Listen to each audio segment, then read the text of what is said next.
Hey, happy Friday. Hello.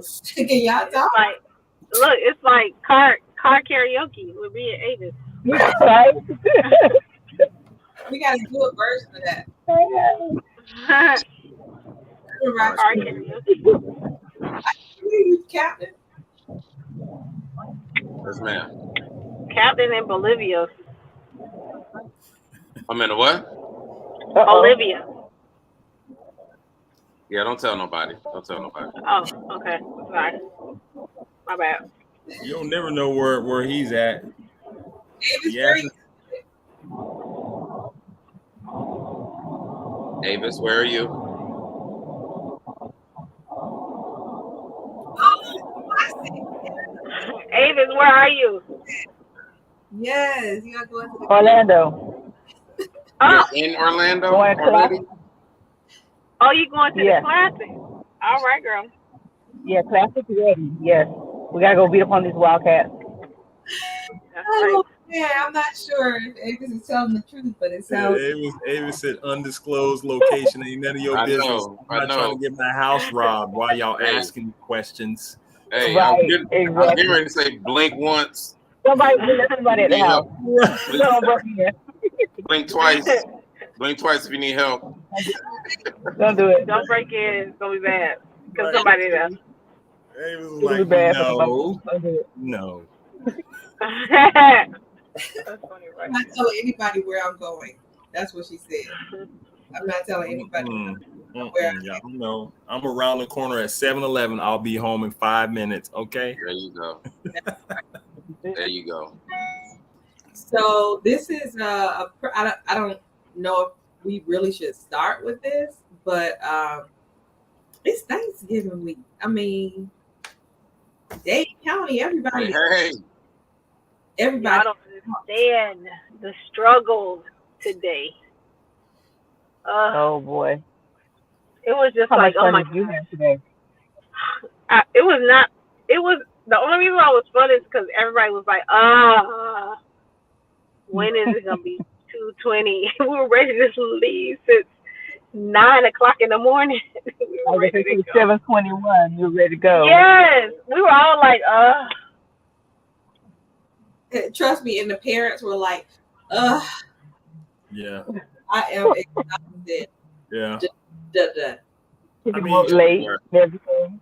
I'm gonna say this. Shout out to the educators because I know y'all want a break. I heard too many teachers walk past. It's like it's time for a break. And guess what? Like my wife said, we want to get away from y'all too. Okay. Exactly. Okay. Nobody's school anymore. I don't want to I wake don't want to look at another math problem. I don't want to hear about no science. I don't want to hear about no spelling tests. no I don't want to hear about no Baby- teacher. None of that. Okay. none of it. No planning packets for the break. No math packets. No more math packets. I don't have no varsity tutor. I don't have any of that. I'm not studying for my swim What? anymore. I'm done with that. I've made Yeah. the squad. I am taking this week off. Let me tell you. nice. You enjoy your break. You have earned it. Earned it. I did well today. This day homework is a beast. The sun beat me down. I am Miami sunburned in the wintertime everywhere else. Speak, preach. I'm going to enjoy my break. And look, shout out for Miami Dade for finally getting it and taking the whole week off. Thank you. Finally. My goodness. Finally. It's been a long Finally. time in the making. Did anybody get a chance to see this guy on Saturday? April and I said we should have had a watch party. We should have. Oh my goodness. The man's a genius. Gems. Genius. Oh my gosh. Man's a genius. I mean, the way he goes about using all of the melancholies and all that stuff and metaphor, how he just brings it all together is just funny. He think he Jesus speaking in parables. That's what he think he is.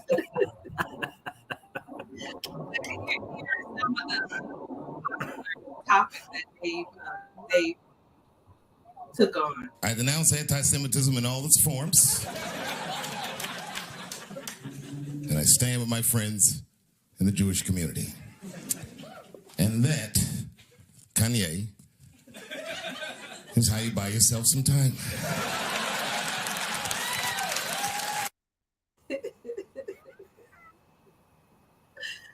Oh my God. Are y'all going to see him when he comes to Hard Rock?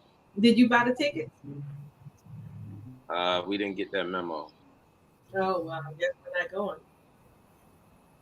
You supposed What to Latif was saying was, hey, did you get get the tickets for the group and the parking and the right. food, every that?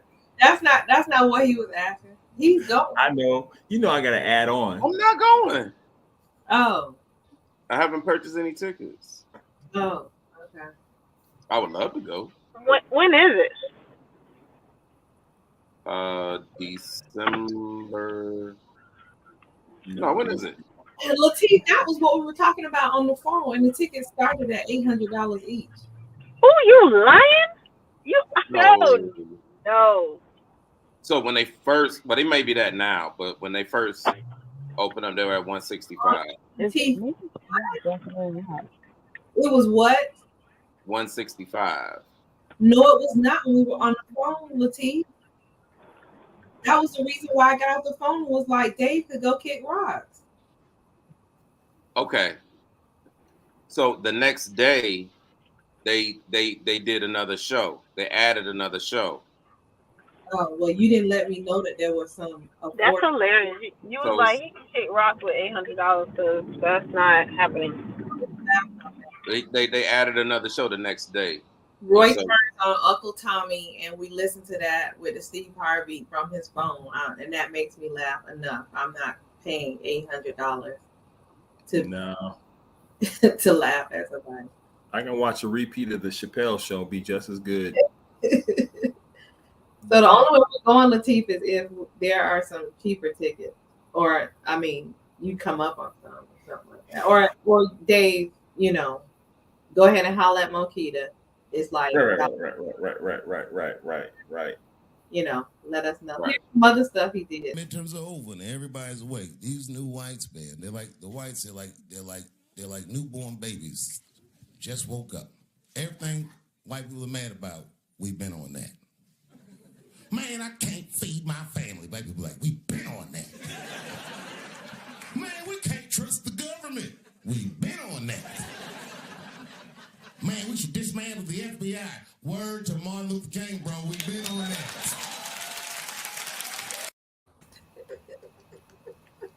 He's so smart. Smart. I saw Jon Stewart came on one of the late night shows, and they asked Jon Stewart what he thought about Dave Chappelle, Kyrie, and Kanye West. And he's just like, man, listen, like, what's the problem here? Like, first of all, Dave is a comedian. It's comedy. The other thing too is when you talk about Kyrie and Kanye, it's really, it's how can you tell a grown man not to have an opinion? So when you think about a Kyrie and how this whole anti situation has come about, I mean, you talking about losing 18 sponsors versus the reality is that what Jon Stewart said was, hey, like, are we really lying to ourselves and thinking that we don't own stuff? We don't own the media, we don't own stores, and this man has an opinion, and now you're mad about his opinion? Like, it just doesn't make sense. But then not only to lose it, and the reality is that's not going to help anybody's situation versus let's have a conversation. And what it really sounds like is that if you are, of color or black in a position to have an opinion, that's the first thing they said is you're anti-Semitic. And it's just, it doesn't help if you're not having conversation with one another, because it's just about as bad as somebody saying something and you go back and go, oh, I'm gonna take all these things, and the things you're taking away from Jewish people and Jewish companies, Jewish owned companies. Yeah, the ADL is a very powerful organization, and they can like twist your words around to the point where you can feel as if that you are, or make the public feel as though that you're anti-Semitic, and you were nothing from you said nothing about anti-Semitism at all. And it's a shame that you can't have that conversation, and foster that conversation so that there can be a greater understanding between the masses. Mhm. Right. Right. And But when you do bring it up, then they're like, "Oh no, you're being anti-Semitic. You're being such." It's like, how am I? Right.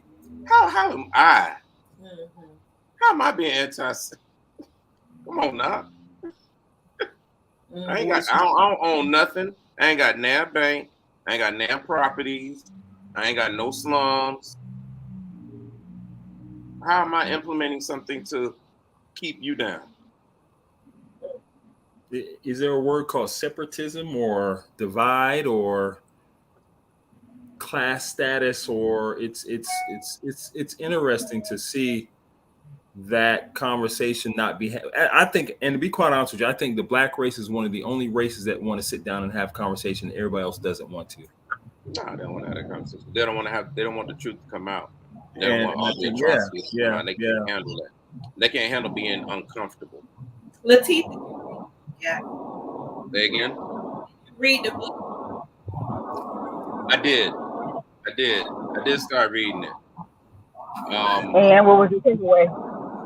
Avis, he Well- read the cover. He read the cover, and that was it. So you do realize that book is like 500 pages long, Yeah, Thick. and 5 pages. each page is literally 8.5 by 11 page. So the author is building. So right now, the part that I'm in is talking about him and his history. And I guess it's leading up to how he got involved with the Black Hebrews and the Black Israelites and stuff like that here in America. And that's where I am. He's a Is very the author- talented dude. What race is the author? He's black. He's African American. Brother. I mean, here's the interesting part. He came out and said the same thing. Kyrie was like, I'm not anti-Semitic. That's not what this is about. No, it's not. But I'm going to say this, though. Give a shout out. Sometimes I really believe God allows things to happen for a reason. I think the timing has happened for a reason. So, we always pray that whatever the devil's meant for harm for us will always come to light. And I think that's one of these situations where the truth has been somewhere hidden in our history and has not been told, or we're not paying attention. And to me, this is one of those things that has awakening, the giant, for people to kind of be aware. I mean, and now you got a book and a movie that folks, like I said, it's been out since 2018 and nobody was really paying attention. And now you have a lot of people going, hey, I want to buy this. I want to watch this. I want to know the truth. I want to understand the truth. To where it went from like $19.99 to like $60 to get that. So yeah. So this guy is actually winning. Good for him. He's winning. He's winning. He's winning. But I think the funny thing is,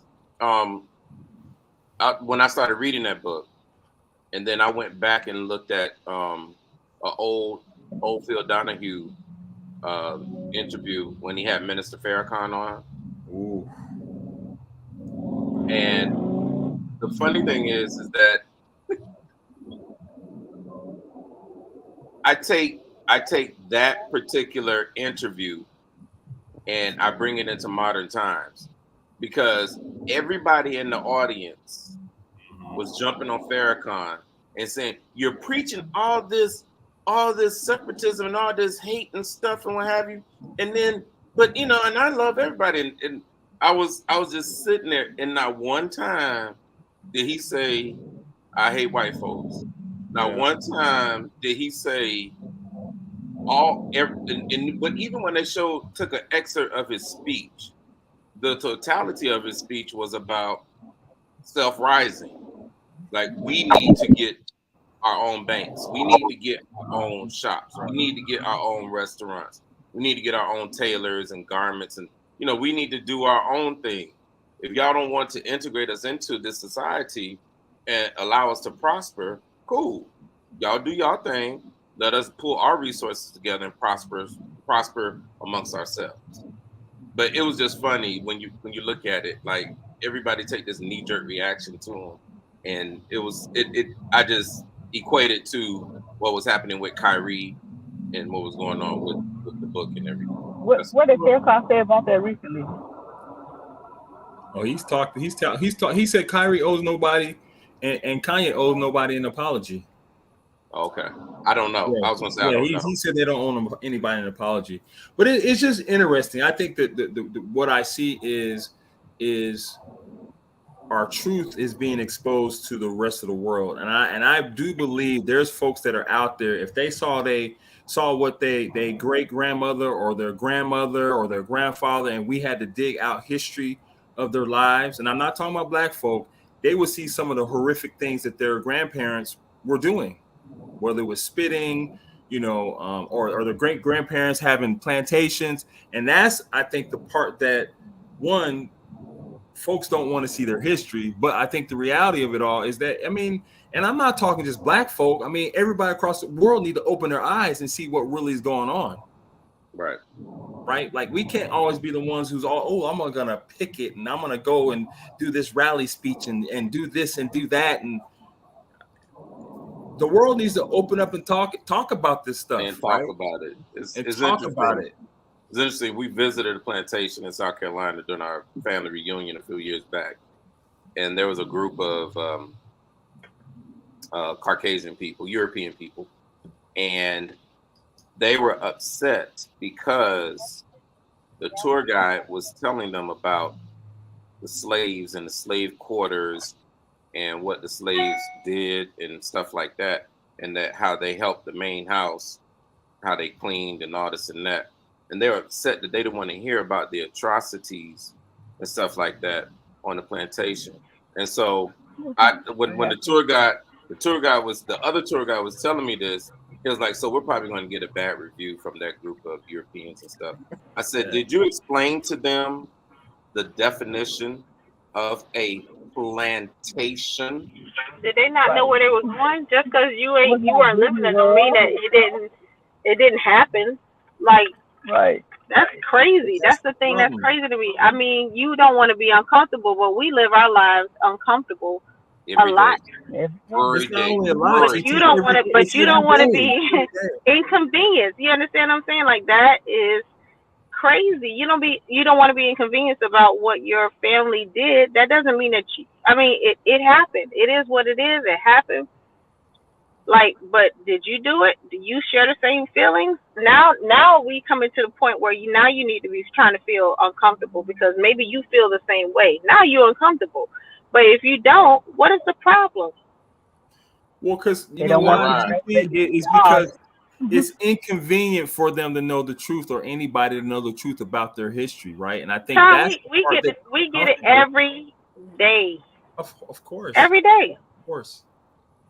I talked to one of my friends that's Spanish, and I was like, people don't understand that we get that like every day. And he's like, yeah, like he understands from the brown point of view that it happens to him too. Like, like question like, well, how did you get that? How did you become this type of person? How did you do?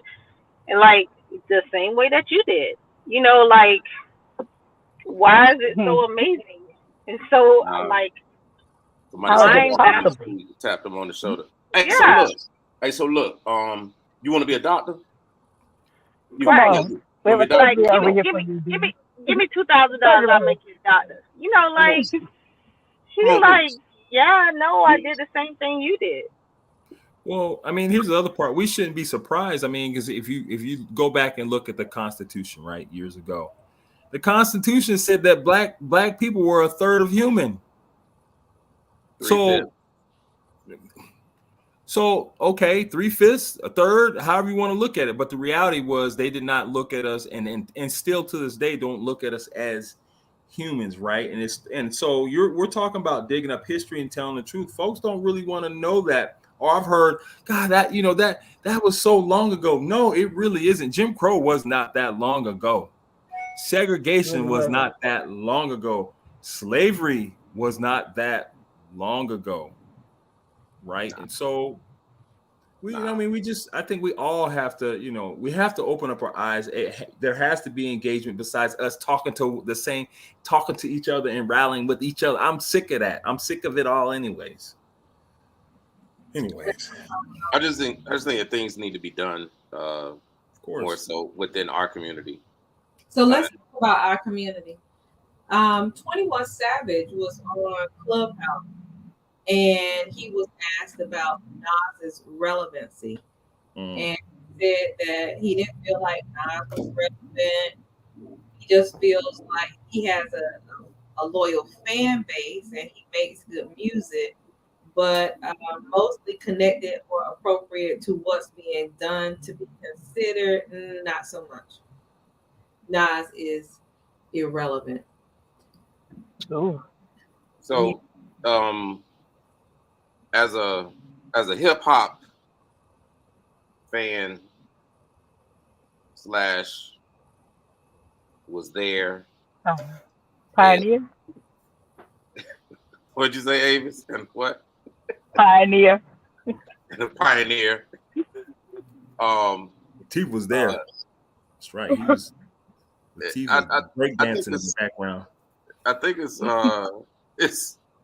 just funny to me to see like young rappers not pay homage to the ones that literally broke down the barriers and the doors to allow them to where they are today. To say that he's not relevant, even if, which Nas isn't, even if he wasn't a very good lyricist or someone who did not make millions or what have you, even if he didn't, the simple fact that he broke down a half of a barrier so that somebody else can jump over it and then continue that journey in the hip hop era.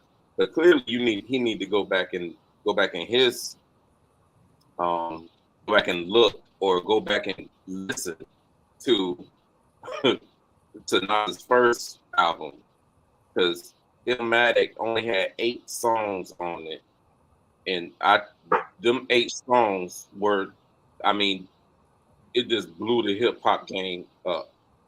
8 songs, and every last one of them had some lyrical content that was none other that hadn't been heard before at that particular time. Came out and just told 21 Savage that he needs to just stay in his lane and be concerned about his music and don't comment about what other people are doing. Because that's right.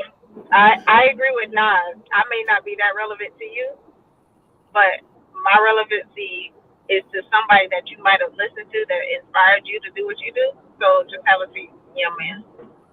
You almost not even doing anything, sir.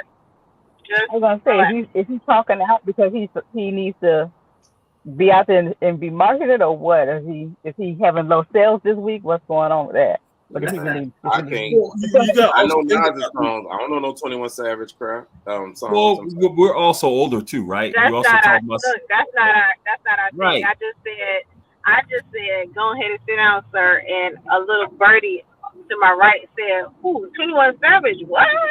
Like, why you acting like that about 21 Savage?" So, yeah. Well, to be fair to him, though, his generation doesn't know, right? You also talking about somebody who's from London. He's from London. So, but I think Run DMC went over there and all those other people. But my point, here's the thing. I'm not saying what he's saying is right. It's not right. But the reality of it all is you got these guys that are in the game. That's not who's influenced them. Really the thing that we need to really be telling him is to kind of know his history, right? So I think the other part of it is that you might get somebody in there and go, okay, listen, I'm going to ask him this question and see if this is going to stir up the masses. Is Nas relevant in this world? Who's Nas? Now you got controversy. Well, but you said history and then influence. I think that goes hand in hand because if it wasn't for them, they 100%. Wouldn't be where they are. 100%. He don't know his history. Well, April said the little bird. And so we're gonna change it to the little blue button. It's what's trending right now. Twitter is the Death Watch. Twitter Death Watch. Is over 1,200 people have left. And what Elon said, listen, it's either my way or the highway. Choose which one you want. Elon Musk has said that he wants his engineers to come back because they've all quit, which is why people on Twitter are saying, girl, it was like, stop playing with me. We finna walk out right now. Yes. Listen. Today. You know what I've learned? This age group that's in their 20s, their early 20s, maybe just in their 20s, they are very like, you tried me, I'm out. They don't have any reserve. They're not gonna stay and stick it out. It is, you tried me, I'm out. Or I don't like this anymore, I'm done. And that is what's happening to education. The people are coming down, they're like, oh, I don't like this anymore. They leave like in the middle, like you'll be like, okay, I'll stay for the rest of the year and leave. They'll leave in like third period and be like, I'm not coming back ever again. In the middle of the day. Take their bag. In the middle of the day. Okay, not at the end again. They like, I'm gonna leave during second lunch because I'm not ever coming back. They like, if I don't like it, I'm out. This is what this age group is. So he just tried that age group. They're like, what? I can go home and do the same thing at home and make the same money. Because we're running this. We're making this thing operate for you. Yeah, we can do this at home. And I can go work for somebody else and make the same amount of money and say I came from Twitter and they're gonna pay me. So whatever. Well, I mean, you also that's where they are. A class of folks that are now more savvy too, right? They're savvy. So it's no different than when the pandemic hit and then somebody's like, hey, I'm going to pay you X, Y, and Z to work in this restaurant on this job. And you're going, wait. Now, if I stay home and I get a pandemic check that's going to pay me X, Y, and Z, it's going to keep me out of harm's way. I ain't got to worry about dealing with people. It's going to make the same amount of money. I can make a living. Guess what I'm going to do? I'm not getting up and getting in that car. So, but I think, I think we also have a group of folks that it's no longer how you and we were all raised. We were taught to stick it out and hang in there and be there for a long period of time. Now these kids, it's instant. If it ain't instant, I don't want you. But it's good and bad. I mean, because what you have is they're on the walkie talking about. We need somebody to go cover Mr. So-and-so's class. Where did he go? He said he's not coming back. It's fifth period. Yeah, but you just need to go. Somebody needs to cover for the rest of the day, and we need to figure out for the rest of the year. Okay? It is November 1st. Left your fifth period, and you got to figure out what you're going to do for the rest of the year. That's not my business. Y'all figure that out. But I think it's a good and bad thing. One is that they don't foster any work ethic along the way, and they want to be gratified instantly. So they want gratification. They want instant gratification because they come from an instant gratification world. Like if they want to know something, they just look it up. They want to go on a date, they just swipe left or what have you. And so it's from that instant gratification. And if you don't groom that type of attitude, then they're like, look, you didn't say thank you enough to me, or you didn't say my work was good enough, or what have you. And so, and then you coming in here and then you telling me what I'm doing wrong and stuff like that. And so, look, I'm out and I'm not coming back, or what have you. This is the same child them knowing their worth that carried a gun and shot up the gun at the university. This is the same group that killed a young lady in Mexico. They do not operate the same. And I believe it's violent video games. I believe it's that instant gratification. I believe it's the inability for conflict resolution. I think it's the continued immersion in seeking approval from the masses. Yeah. I got 100,000 followers. Well, that's that right there. The inability to socialize. Right. Because you don't even know how to make friends. You don't know how to cope. Like you don't even know how to you don't even know how to introduce yourself to someone. You don't even know, hey, how's it going? My name is T Battle. I'm such. And then when you talking to the dog, what you looking at? What you Chaz is stupid. Yes. Exactly, Chaz. Yeah. Just and then, but it's like it's not gonna get any better. No. So it's almost up to people who are of our age to reach back and try to help them put the phone down so that you're not immediately distracted if something takes longer than 10 minutes. The short reels. Your attention span is very short. God. It's because of what you're feeding yourself. Exactly.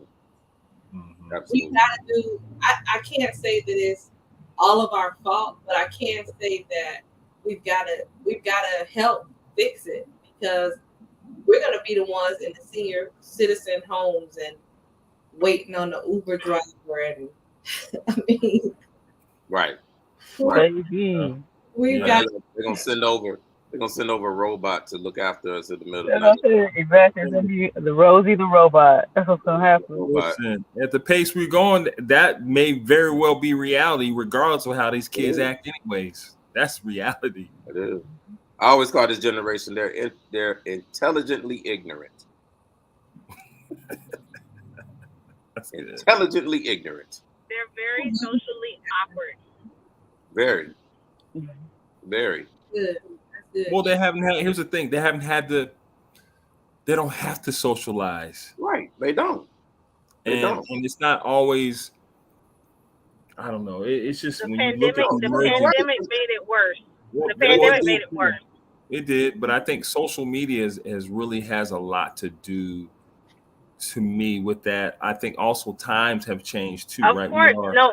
I agree. It is the social media.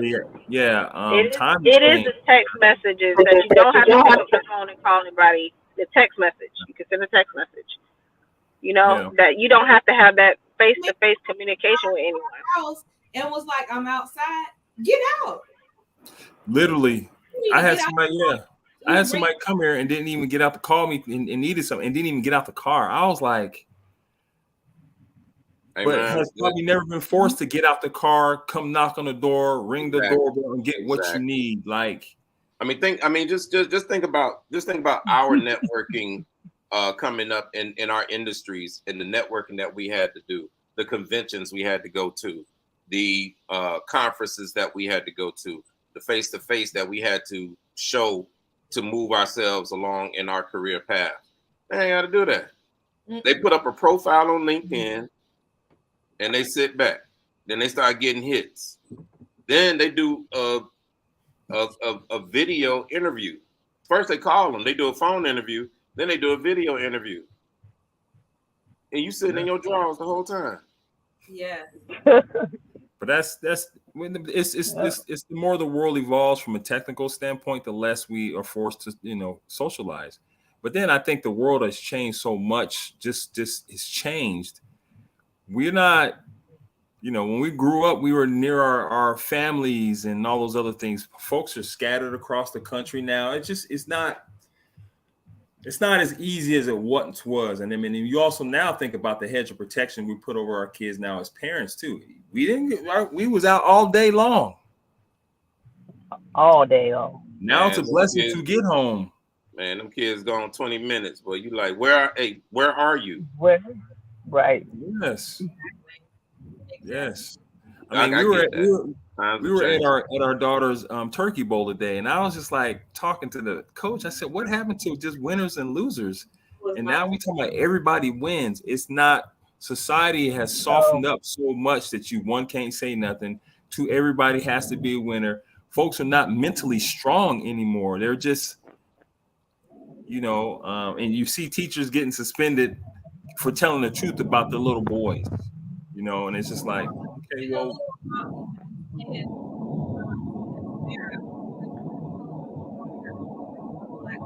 Can't hear you. Why can't you hear me? Your stuff is going in and out. I'm not on.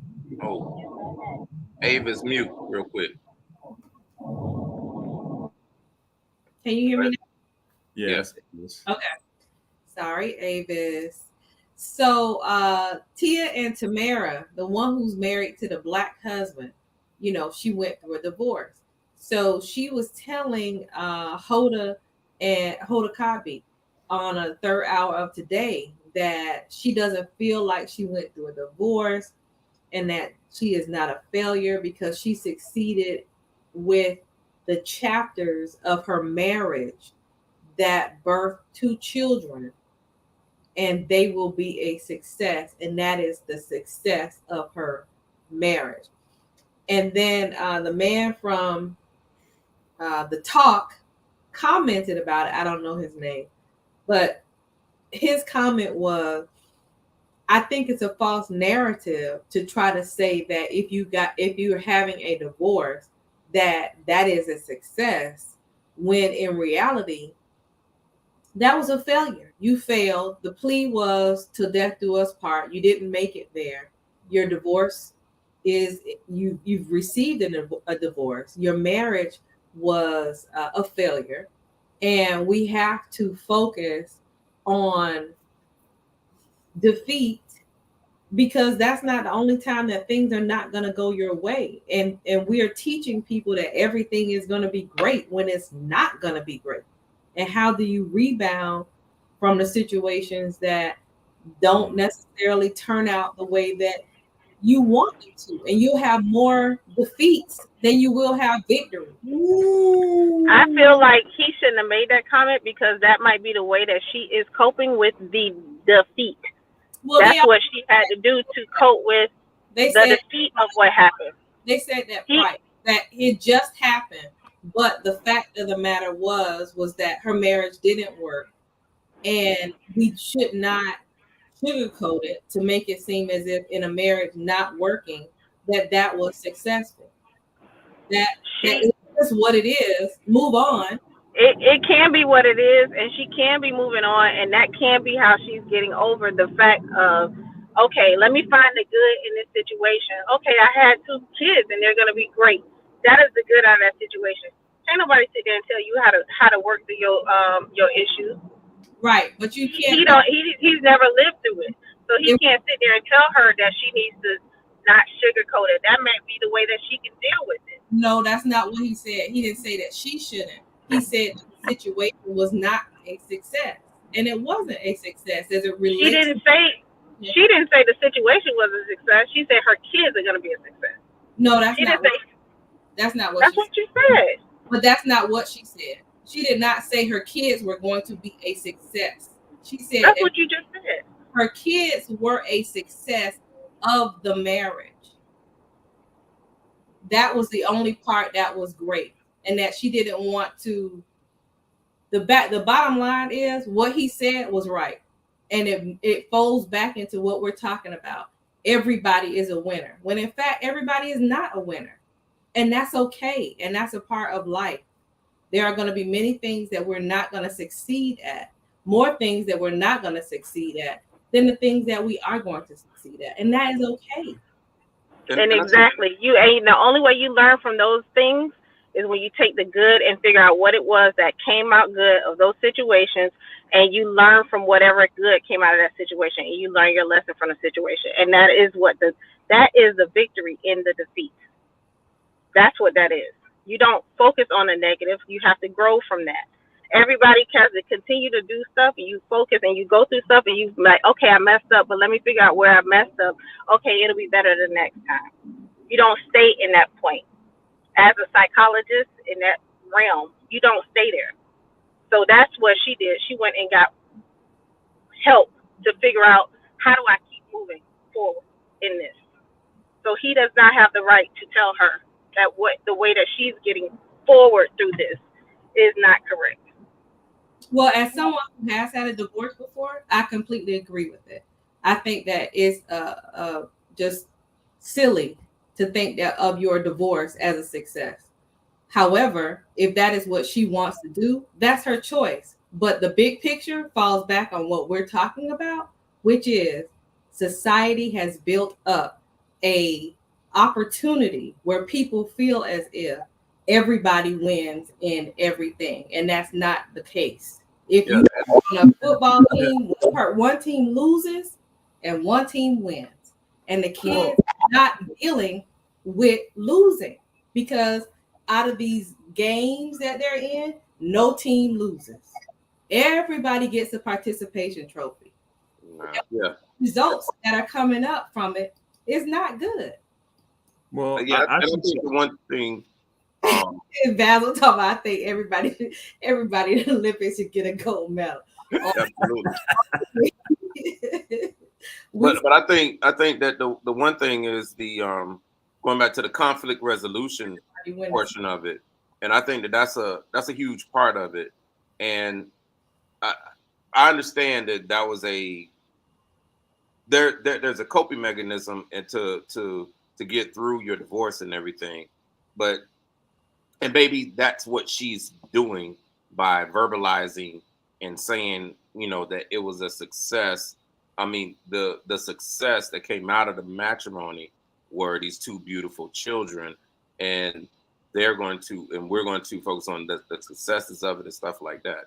But again, though, you're not coping or coming up with the conflict resolution portion of it as well, because there was some conflict that was not resolved. What's the black lady on the top? Cheryl.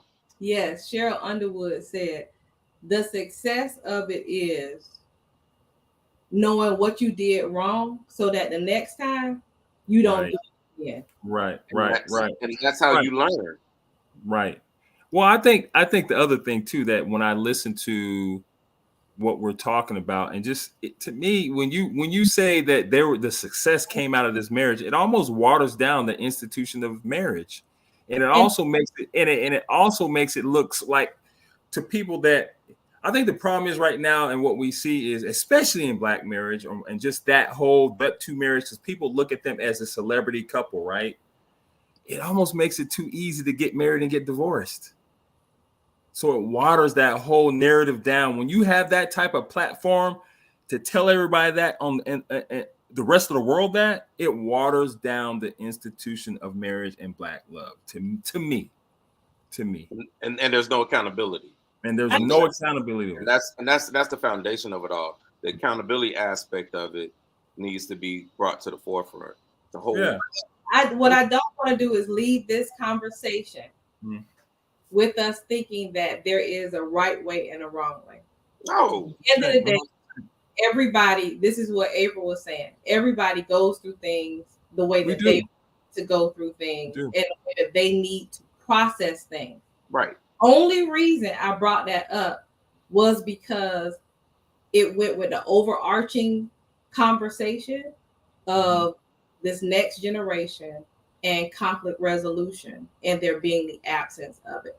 Maybe I shouldn't have brought it up for that, but that was the only reason why I brought that into this conversation. Speaking of conflict resolution, she said she did not get the memo that they were supposed to be wearing silver to the taping of the 22 Soul Train Music Awards. Latasha Scott with the green dress on, with her pea green dress on. She didn't get the memo that they were supposed to be wearing sparkly silver rhinestone-esque dresses.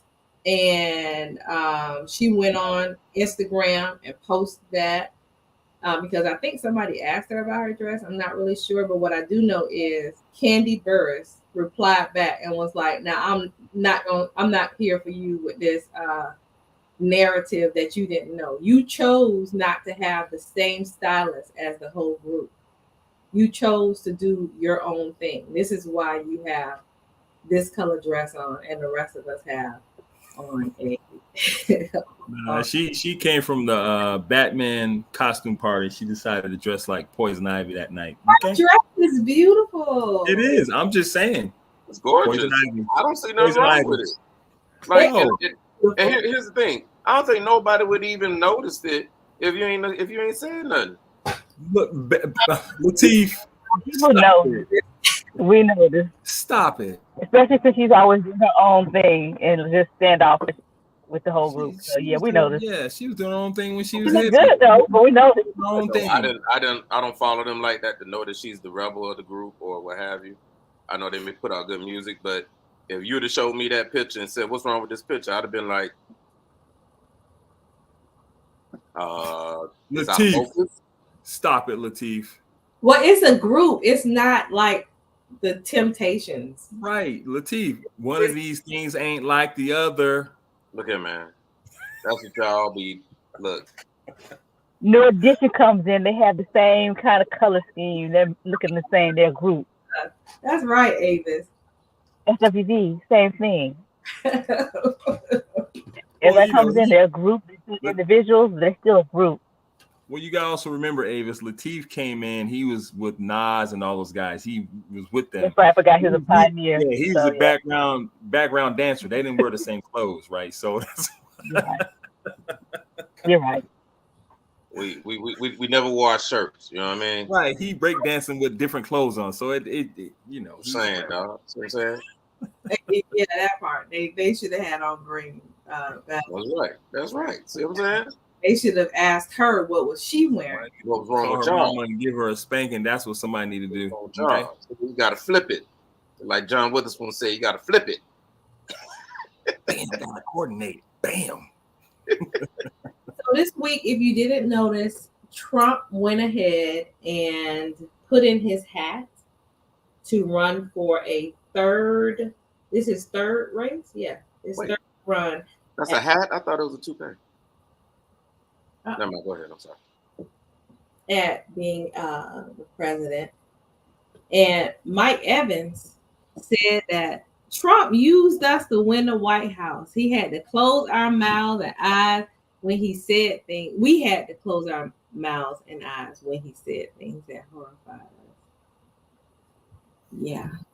But I'm dumbfounded. That's all I'm going to say. Not surprised, but dumbfounded. What? We don't want to hear that now. What happened? I mean, for somebody who has said everything wrong, done everything wrong for we talking about canceling Kyrie, and this man has done everything wrong. You need to play the Dave Chappelle part when he talked about Well, he Donald said Trump. That was so good. He said he's a truthful liar. Right. Yeah. And everybody believes him. That part. Yeah. And everybody believes him. Like, I'm like, y'all cannot. And then when he refers to people, he can't have the professionalism to refer to people in their proper name. He called Ron DeSantis disingenuous or some crap. You can't say that wasn't funny though. But my point is very unprofessional. And if you're trying to go back into the White House, you know, but this is. But he was doing that in the White House anyway. It doesn't it's nothing different. I know that. Listen, I detested when he did it in the White House as well. I think it's very disrespectful to the American people for this guy to be running for president. Period. Point blank. Period. Point blank. He said, "My African American." He said that. Yeah, look at my African American over there. I mean, like we forget. I don't know what it is about America, United States. Like we forget. Like this man talk about grabbing women in the crotch, and he talked about somebody who was mentally retarded. Like, have we forgotten these things? Like, because it was so refreshing. It was so refreshing that I didn't have to be politically correct whenever I go out and do things now. I can just say it and do it as I please. To be quite honest with you, it's an insult. Are people okay just being the mean person? They celebrate that. That's what it is. That's what it is. Instead of saying, okay, we know this is all kinds of crazy. It doesn't make any sense. let's just go ahead and be with the me. And people get excited about it. It's just like watching the train wreck. You know it's a wreck, but you're still watching until it's happening. So people watching the train wreck and just getting involved into it. It's just let's just be mean, let's just be out of control. And that's where we are. And it's okay. And that's what and it just seems like that's the thing to be. Just it's easier to be mean and just be disrespectful to other people all day, all the time. Obama could not do that. Obama could have done it on day one. What? If Obama had been on that videotape saying grab him, it would have been over. And it would have been a lot of people saying that he touched me. And Obama who? You see what they did with Andrew? It would have been a straight recall. Obama was a factor of recall. They were like, bring him in jail. Come on back. What? We need to redo this whole thing. Obama was in church and the great Jeremiah Wright was preaching, and they put him. Right. Go ahead. I'm sorry. Wait, no, they said that when Obama wore a tan suit. So, but what half of the stuff they would have had him done. Trump was the one who created that whole narrative that Obama wasn't born in the United States. Right. That's right. But it boils down to what we discussed last week, which was everybody, we're not all made the same, meaning that the accountability. I believe I gave the example of Blueface and his girlfriend and Rihanna and Chris Brown. Mm-hmm. There's certain people that unconsciously, I believe, that you immediately attach onto, whether you like them or you don't. It just is what it is. It is. Trump is one of those people. Yeah, for sure. He's polarizing. Either you love him or you hate him. How did y'all feel when he had The Apprentice? We loved him for The Apprentice. I ain't never watched that show. It was a great show. I ain't gonna lie, great show. But it was a show. He fired people. I love the task. I loved it. Look, this is the reason why I don't support anything with Trump. Ever since he took out a full-page ad in the New York Times, against the Central Park Five, condemning them, wanting them to put them to death, and then when they became the exonerated Central Park Five, he never came back to apologize and say, I was totally wrong. When you do that, then you can come talk to me. Now I know I'm Lincoln, and I ain't about that. I mean, you probably don't think I'm nothing, but that goes a long way. That goes a long way to this overall theme in which we were talking about accountability. Yeah. He is consistently the same person. That's the same person he was right till yesterday. He's not gonna apologize about anything. Exactly. That is who he is. He is the reason why consistently nothing of him. Very vocally ignorant a lot. Well, here's the thing. I think the thing is when we think about president, he doesn't act presidential, right? There's some things you have to be concerned about if you're going to lead our country. If it's through war, if it's through recession, if it's through certain things, you expect. Or when we had there was like a flood or something, and like you expect this guy to show up and do these things that a president would do to save their nation.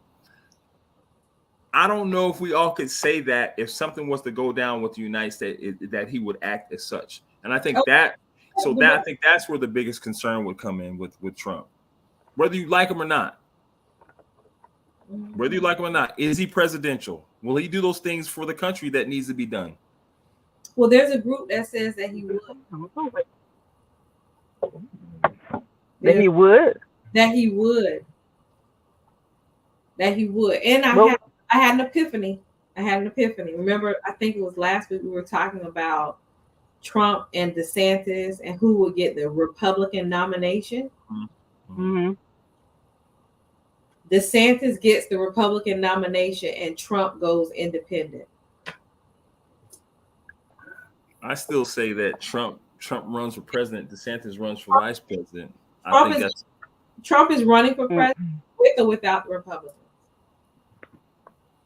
He's running for president. Yeah. That's gonna happen. He doesn't need the Republican. Who's for Trump is for Trump. Really? 100%. But then if he does independent, he has to adopt the independent platform. Okay. He's independent anyways. Right. He didn't go to the Republican stuff. He was independent anyway. He just did it just because he was not So really. what I'm saying is independent platform. His platform and his platform base has always been Republican because that's how he makes his money. Listen, he gonna take this. He has his own thing. He gonna do just those like people, this. He's gonna those people do this follow put it right right on here over and him. like, okay, let's go. Yeah. They're gonna follow right on behind him. Keep going. And they're gonna make the Trump party. That's what it's gonna be called. Mm-hmm. You heard it here first, America. The Trump party. You know, my 2 cents. Trump is an independent. Trump party. Well, I'm not sure. Are we coming together next week? I don't think so. No, I don't think so. Mm-mm. We'll see y'all in September. Thanks to the giving. And we'll see. Watch Charlie Brown. All right. You all right? Too much cognac? Vodka? What you doing? Oh my goodness. Watch Charlie Brown. You gotta watch Charlie Brown. Peace. We'll see you in December. Dirt. Mwah.